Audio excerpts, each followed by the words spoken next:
अल्हम्दुलिल्लाहि रब्बिल आलमीन वल आक़िबतु लिल मुत्तक़ीन वस्सलातु वस्सलामु अला सय्यिदिल अंबियाइ वल मुरसलीन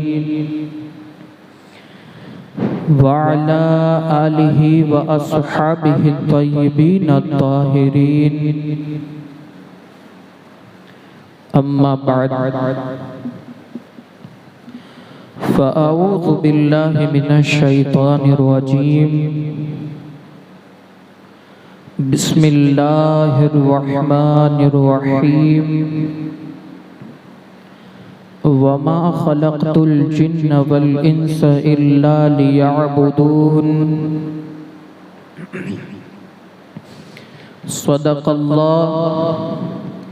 सदक़ल्लाहु मौलानल अज़ीम व बल्लगना रसूलुहुन नबियुल अमीनुल करीम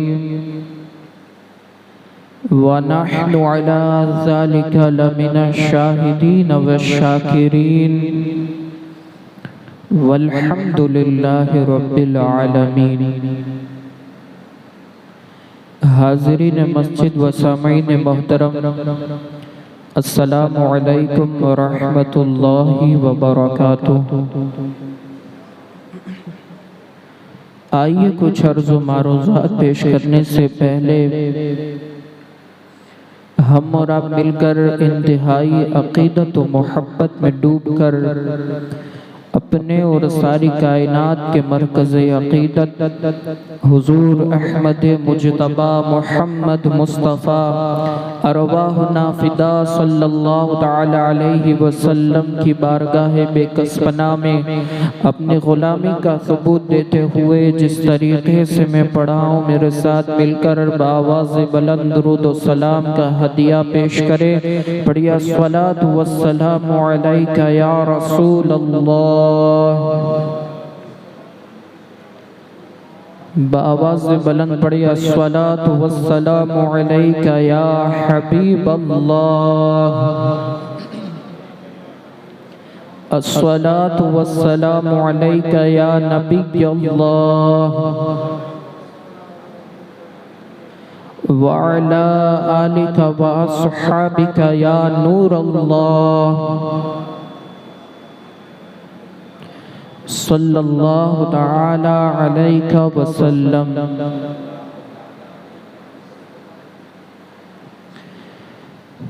रसूल गिरामी वक़ार सल्लल्लाहु तआला अलैहि वसल्लम के प्यारे दीवानों, हर चीज़ का एक मकसद होता है। किसी भी चीज़ को उसके वजूद में लाने के पीछे उसके कई मकासद भी होते हैं। मिसाल के तौर पर अगर घड़ी को लिया जाए तो घड़ी का मकसद है टाइम बताना, वक्त बताना। अगर वो अपने मकसद में नाकाम हो जाए, अगर वो अपने मकसद में फेल हो जाए, जब उसका कोई मकसद ही न रहे तो इंसान उसको हाथ में पहनता नहीं, बल्कि उसको डस्टबिन के अंदर, कचरा पेटी के अंदर या किसी कबाड़ी वाले को दे देना मुनासिब समझता है। इसी तरीके से आप देख लीजिए, गाय हो या बकरी हो या भैंस हो, उनके पीछे भी कोई ना कोई मकसद रहता है। उनके पीछे का मकसद ये होता है कि उसको संवार कर, सजा कर, उसे आराइश के सारे काम देकर, उसे तरह तरह की फैसिलिटी देकर उससे दूध लेना ये मकसद होता है। जब वो उस उम्र के अंदर पहुंच जाती है कि जब दूध देना बंद हो जाता है, उस वक्त इंसान उसको किसाब के पास भेज देता है, कसाई खाने में भेज देता है और उस पर उसके गले पर छुरी फिरा कर, उसके गले पर छुरी लगाकर उसको कटवाना ही मुनासिब समझता है। तो इन सारी तमसीलों से, इन सारी मिसालों से हमें एक बात ये पता चलती है कि अल्लाह तबारक व तआला ने किसी भी चीज़ को बेमकसद पैदा नहीं किया। हर चीज़ का कोई ना कोई मकसद है। अब यहाँ सवाल ये होता है कि क्या अल्लाह तबारक व तआला ने हमें पैदा करने के पीछे भी कोई मकसद रखा है या नहीं? अल्लाह ने हमें पैदा क्यों किया? अल्लाह तबारक व तआला को हमारे पैदा करने के पीछे की वजह क्या है? इसका जवाब कौन देगा? आइए कुरान की बारगाह में चलते हैं। ए कुरान, हमें तू बता, वो किताब जो अल्लाह की सच्ची किताब है, जिस किताब के बारे में अल्लाह खुद कुरान में इरशाद फरमाए ज़ालिका ला रैब फीह, कि उस किताब के अंदर कोई शक नहीं, कोई शक की गुंजाइश ही नहीं। उस किताब से जो हमारी कदम कदम पर रहनुमाई करती हुई नजर आती है, जिंदगी के हर गोशे में वो किताब हमें रहनुमा बन कर के, हमारे लिए वो रहनुमा बन कर के नजर आती है। उस किताब के हम पूछते हैं, उस किताब की बारगाह में हम सवाल करते हैं कि ए कुरान, हमें तू बता कि हमारे पैदा करने के पीछे अल्लाह तबारक व तआला ने क्या मकसद रखा है? अल्लाह तबारक व तआला ने इंसानों को पैदा क्यों किया? तो अल्लाह की सच्ची किताब कुरान यूं जवाब देती है, वमा खलक़तुल जिन्न वल इंस इल्ला लियअबुदून। अल्लाह तबारक व तआला कुरान मुक़द्दस में यूं इरशाद फरमाता है कि हमने इंसानों और जिन्नातों को अपनी इबादत के लिए पैदा फरमाया। इस आयत करीमा से हमें एक बात पता चली कि अल्लाह ने हमें बेमकसद पैदा नहीं किया, बल्कि अल्लाह ने वो मकसद हमारे लिए रखा है कि अल्लाह तबारक व तआला की इबादत करें। अल्लाह की बहुत सारी इबादतें हैं। कौन कौन सी इबादत? नमाज है, रोज़ा है, हज है, ज़कात है, कुरान की तिलावत है, बहुत सारी दीगर इबादतें हैं। लेकिन रोज़ा ये सिर्फ मोमिनों के लिए ख़ास नहीं, मुसलमानों के लिए ख़ास नहीं, मुसलमान के अलावा दीगर कौमें भी रोज़ा रखती हुई नजर आती हैं। उपवास के नाम पर आप देख लीजिए, दीगर कौमें भी रोज़ा रखती हैं, बहरहाल उनका तरीका अलग होता है। ज़कात देख लीजिए, ज़कात जैसी इबादत अल्लाह ने सिर्फ मुसलमानों के अंदर ही ख़ास तौर पर नहीं रखी, बल्कि दीगर कौमें भी ज़कात देती हैं। उसका नाम थोड़ा सा चेंज हो जाता है। हम जैसे ज़कात सदक़ात कहते हैं, वो लोग उसे दान के नाम पर देते हैं। इसी तरीके से जब जिहालत का दौर था, उस वक्त कुफ़ारे मक्का और यहूद व नसारा और दीगर जितने भी दीगर कौमें हैं, वो खाने काबा का तवाफ भी करते हुए नजर आते थे। तो इससे भी पता चला कि ये सिर्फ इबादत भी मुसलमानों के अंदर ख़ास नहीं थी, बल्कि खाने काबा का तवाफ हो या हज हो, ये भी मुशरिकीन करते हुए दिखाई देते थे। अल-गर्ज़ ये कि दीगर जितनी भी इबादतें हैं वो हमारी और उनकी मिलती जुलती हुई नजर आती है। बहरहाल उनका तरीक़ा अलग हो सकता है, लेकिन तरीक़ा अलग होने के साथ साथ उनकी इबादतें सेम है। लेकिन कुछ इबादत ऐसी भी है कि जिन इबादत को अल्लाह तबारक व तआला ने सिर्फ मुसलमान के लिए भी ख़ास किया है और मोमिनों के लिए भी ख़ास किया है। वो इबादत कौन सी इबादत है? तो अल्लाह तबारक व तआला की वो इबादत अफजल अफजल तरीन इबादत, अहमुल इबादत जिसे कहा जाता है, तमाम इबादतों में सबसे अफजल इबादत है। अगर वो कौन सी इबादत है तो वो इबादत जिसे हम नमाज कहते हैं, वो इबादत सिर्फ मुसलमानों के लिए खास है, इसलिए कि मुशरिकीन ये नमाज पढ़ते हुए नजर नहीं आते। कुफ्फार और दूसरी दीगर कौमें भी जितनी है वो नमाज पढ़ती हुई नजर नहीं आती। ये नमाज और ये इबादत सिर्फ अगर किसी मजहब के अंदर आम और खास है तो वो मजहब इस्लाम के अंदर नमाज जैसी इबादत खास तौर पर नजर आती है। मेरे प्यारे आका सल्लल्लाहु तआला अलैहि वसल्लम के प्यारे दीवानों, कैसी नमाज और कैसी इबादत कि जिसके बारे में अगर कुरान का मुताला किया जाए, कुरान को उठा करके पढ़ा जाए तो कुरान से हमें ये बात मिलती है कि सिर्फ कोई एक दो जगह पर नहीं, कोई दो चार जगह पर कुरान के अंदर मौजूद नहीं, बल्कि अगर मैं गलत ना हूँ तो कुरान के अंदर 100 से ज़ायद मर्तबा, 100 से ज्यादा मर्तबा नमाज पढ़ने का हुक्म अल्लाह तबारक व तआला कुरान में वाज़े लफ्जों में दे रहा है। और अगर इशारा और किनाया के अल्फाज के अंदर देखा जाए तो अल्लाह तबारक व तआला कुरान मुक़द्दस में 700 से ज्यादा मर्तबा नमाज का हुक्म अता फरमा रहा है। मेरे प्यारे आका सल्लल्लाहु तआला अलैहि वसल्लम के प्यारे दीवानों, जिसका हुक्म अल्लाह तबारक व तआला इशारे के अंदर और किनाया के अल्फाज के अंदर 700 से ज़ायद मर्तबा दे रहा हो, उस इबादत का अंदाजा आप कैसे लगा सकते हैं? हदीस का मुताला करें तो पता चलता है आका करीम सल्लल्लाहु तआला अलैहि वसल्लम इरशाद फरमाते हैं, नमाज दिन का सुतून है, नमाज मेरी आंखों की ठंडक है। और जो बंदा नमाज को पाबंदी से पढ़ता है, अल्लाह तबारक व तआला उसे जन्नत का परवाना भी अता फरमाता है। मेरे प्यारे आका सल्लल्लाहु तआला अलैहि वसल्लम के प्यारे दीवानों, थोड़ा सा सहाबा की जिंदगी का मुताला करें, सहाबा की जिंदगी के औराक को उठा करके पढ़े तो आपको पता चलेगा कि सहाबा इकराम रिदवानुल्लाहि तआला अलैहिम अजमईन का हाल ये था कि वो अपनी नमाजों को कभी जाया नहीं होने देते थे, कभी नमाजों को तर्क करते हुए नजर नहीं आते थे। कितने ही बड़े ताजिर क्यों ना हो, कितने ही बड़े ताजिर क्यों ना हो, कितने ही बड़े कपड़े के व्यापारी क्यों ना हो, कितने ही बड़े दुनियावी कारोबार के अंदर मशगूल क्यों ना हो, कितने ही कारोबार के अंदर मसरूफियत उनकी क्यों ना हो, लेकिन फिर भी नमाज के वक्त पर वो नमाज पढ़ते हुए नजर आते हैं। मेरे प्यारे आका सल्लल्लाहु तआला अलैहि वसल्लम के प्यारे दीवानों, हम औलिया किराम रिदवानुल्लाहि तआला अलैहिम अजमईन का जोरों शोरों से हम चर्चा करते हैं, उनका दिन मनाते हैं, उनके उरूस मनाते हैं और जो है वो उनकी जिंदगी को भी पढ़ते नजर आते हैं। लेकिन मेरे प्यारे आका सल्लल्लाहु तआला अलैहि वसल्लम के प्यारे दीवानों,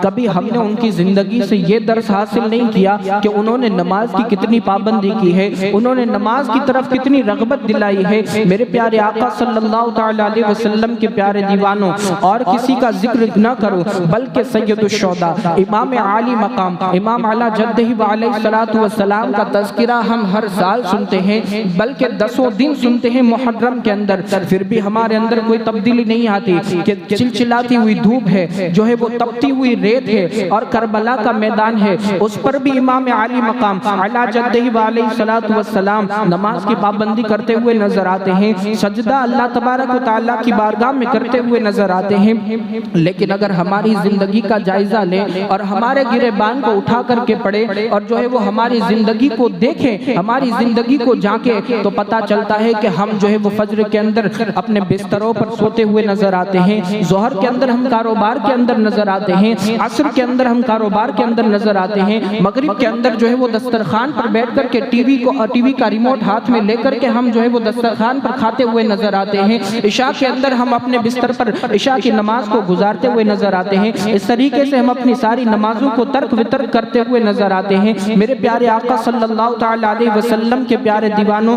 मोहल्ले के अंदर अगर किसी एक घर का जायजा लिया जाए, मोहल्ले के अंदर अगर किसी एक घर के अंदर की फैमिली को उठा करके देखा जाए कि उसकी फैमिली का हाल क्या है, उसके घर का हाल क्या है, तो जो घर का लीडर होता है वो सबसे पहले नमाज को छोड़ता हुआ नजर आता है और उसे कोई दुनिया, उसे जो है वो आखिरत की कोई फिक्र भी नहीं होती कि मेरी नमाज कहाँ जा रही है, जो है वो मेरे घर वालों की नमाज कहाँ जा रही है, उसके बारे में कोई वो फिक्र करता हुआ नजर नहीं आता। बल्कि कुरान तो ये हुक्म देता है कि अपने घर वालों को नमाज का हुक्म दो, खुद भी नमाज पढ़ो, अपने बीवी बच्चों बच्चों को भी नमाज का हुक्म दो। मेरे प्यारे आका सल्लल्लाहु तआला अलैहि वसल्लम के प्यारे दीवानों, जिसका जिक्र कुरान के अंदर 100 से ज़ायद मरतबा वाज़े लफ्ज़ों में कुरान के अंदर जिसका जिक्र हो, और जिसका जिक्र इशारा और किनाया के अल्फाज में 700 से ज़ायद मरतबा जिसका जिक्र हो, उस इबादत का अंदाज़ा कौन लगा सकता है। मेरे प्यारे आका सल्लल्लाहु तआला अलैहि वसल्लम के प्यारे दीवानों, अगर किसी को कहा जाए नमाज के लिए चलो तो वो बहुत ही आसानी के साथ कहता हुआ नजर आता है, मौलाना मेरे पास टाइम नहीं है। मैं आपसे पूछना चाहता हूँ, क्या नमाज पढ़ना ये बेकारों का काम है? जिसके पास कोई काम ना हो,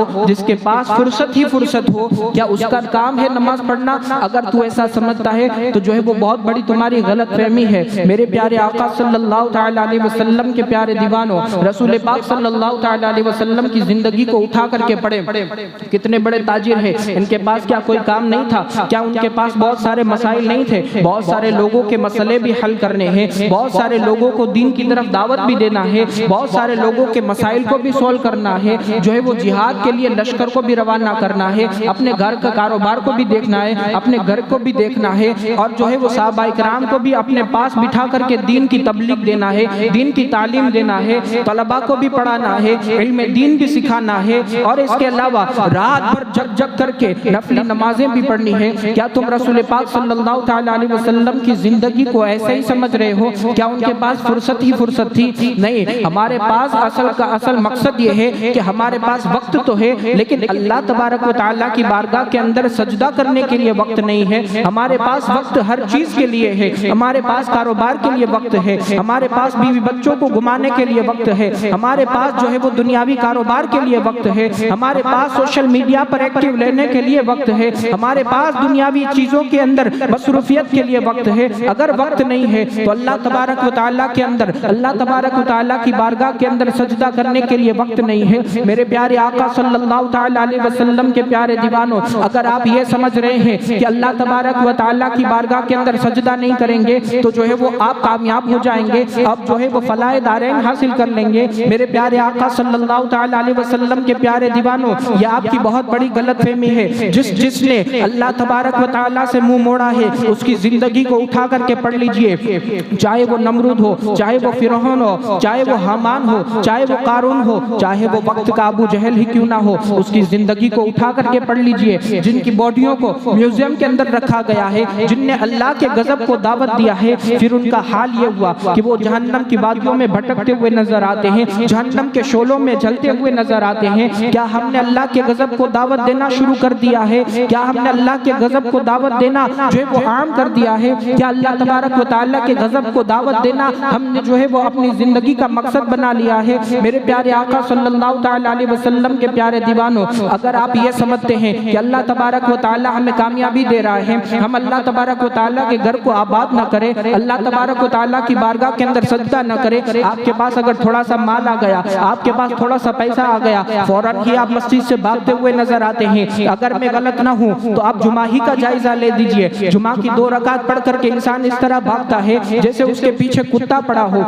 मेरे प्यारे आका सल्लल्लाहु तआला अलैहि वसल्लम के प्यारे दीवानों, जिस कौम का हाल ये हो जाए कि उसके पास नमाज जुमा अदा करने के लिए अगर वक्त न हो, फिर उस कौम का हाल ये हो क्या कि वो कभी भी कामयाब नहीं हो सकता, फिर वो कभी भी कामयाब नहीं हो सकता, फिर वो दर बदर की ठोकरें खाता हुआ नजर आता है। अल्लाह तबारक व तआला माल देकर भी इसी जो है वो जायजा लेना चाहता है कि मेरा बंदा कितना मुझसे पाबंद है, मेरा बंदा मुझसे कितना मोहब्बत करता है। अल्लाह तबारक व तआला के रसूल सल्लल्लाहु तआला अलैहि वसल्लम की बारगाह के अंदर एक सहाबी ने अर्ज किया, या रसूलल्लाह सल्लल्लाहु तआला अलैहि वसल्लम, अल्लाह तबारक व तआला को सबसे ज्यादा क्या पसंद है? अल्लाह के रसूल सल्लल्लाहु तआला अलैहि वसल्लम इरशाद फरमाते हैं कि अल्लाह तबारक व तआला को सबसे ज्यादा अगर कोई चीज पसंद है तो वो नमाज पसंद है। अल्लाह तबारक व तआला नमाज को सबसे ज्यादा पसंद फरमाता है। ऐ मेरे प्यारे आका सल्लल्लाहु तआला अलैहि वसल्लम के प्यारे दीवानों, आज हम कौन सी जिंदगी गुजार रहे हैं? किस तरफ हमारा जो है वो सूरज गुरूब होता हुआ नजर आता है? क्या हमने कभी इस चीज की फिक्र की कि हमारी नमाजें किस तरह जो है वो आम जो है वो नजर आती है, हमारी नमाजें किस तरह छूटती हुई नजर आती है? इसके बारे में हमारे लिए कोई वक्त नहीं। अगर वक्त है तो दुनियावी कारोबार के लिए वक्त है। मैं ये नहीं कहता आप दुनियावी कारोबार न करें, आप दुनियावी कारोबार को छोड़ दे, बल्कि दुनियावी कारोबार भी करें, जो है वो दुनियावी कारोबार करने के साथ साथ अल्लाह तबारक व तआला की बारगाह के अंदर सजदा करते हुए भी नजर आए। अल्लाह की बारगाह के अंदर गिरिया औजारी करते हुए भी नजर आए, अल्लाह तबारक व तआला की बारगाह से उम्मीद रखे, अल्लाह तबारक व तआला यकीनन आपको कामयाबी की दौलत से मालामाल फरमाएगा। ये नमाज की फजीलत बहुत सारी जगह पर नमाज वईद की फजीलत भी आई है। नमाज तर्क करने के बारे में भी अल्लाह तबारक व तआला ने आयत नाजिल फरमाई है, लेकिन ज़रूरत इस बात की है कि हमने नमाजों को छोड़ दिया। नमाज को जो है वो हम इस तरह छोड़ते हुए नजर आते हैं कि उसके बारे में हमारे लिए कोई अफसोस की कोई बात भी नहीं होती। हमारी नमाजें कहाँ जा रही है उसके बारे में हम अफसोस भी नहीं जताते। तो आज ही से ऐद कर लीजिए कि हमारी ना एक वक्त की भी नमाज ज़ाय होगी, ना हम अपने घर वालों की एक वक्त की नमाज को ज़ाय करने देंगे। यकीन जाने जो बंदा, जो मुसलमान अपने घर वालों को नमाज का हुक्म अता फरमाता है, अल्लाह तबारक व तआला को यह अदा इतनी पसंद आती है, इतनी पसंद आती है कि अल्लाह तबारक व तआला उनको जन्नत का परवाना अता फरमाता है। ये वो अदा है और ये वो नमाज है। आज हमारी फजर भी कहाँ कज़ा हो रही है इसकी कोई फिक्र नहीं, ज़ोहर कहाँ कज़ा हो रही है इसकी कोई फिक्र नहीं, असर कहाँ जा रही है इसकी कोई फिक्र नहीं। हमने नमाजों को गफलत में गुजारना शुरू कर दिया है और कहा जाए नमाज पढ़ो, वक्त नहीं है हमारे पास। क्या तुम्हारे पास टॉयलेट जाने के लिए भी वक्त नहीं है? क्या तुम इतने बिजी हो गए कि तुम्हारे पास बैतुल खला जाने के लिए वक्त नहीं? उसके लिए तो जरूर वक्त है। अगर वक्त नहीं है किसी चीज के लिए तो फिर वो नमाज ही के लिए वक्त नहीं है। और जब हमारा हाल ये हो जाएगा कि हम नमाजों को छोड़ करके दुनिया के कामों में लग जाएंगे, उस वक्त अल्लाह का गजब जरूर नाजिल होगा और इस शक्ल में नाजिल होगा कि अल्लाह तबारक व तआला जालिम हुक्मरानों को हमारे ऊपर मुसल्लत कर देगा। ये याद रखना, जालिम हुक्मरा हम पर हुकूमत जारी हो जाएगी, जालिम हुक्मरा। और आज यही चीज हो रही है।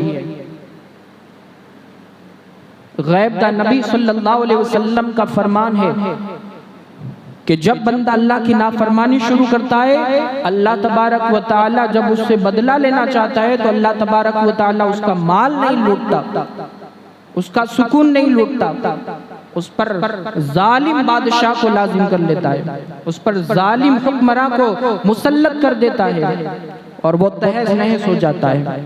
और आज हमारा हाल भी कुछ इस तरीके से ही है।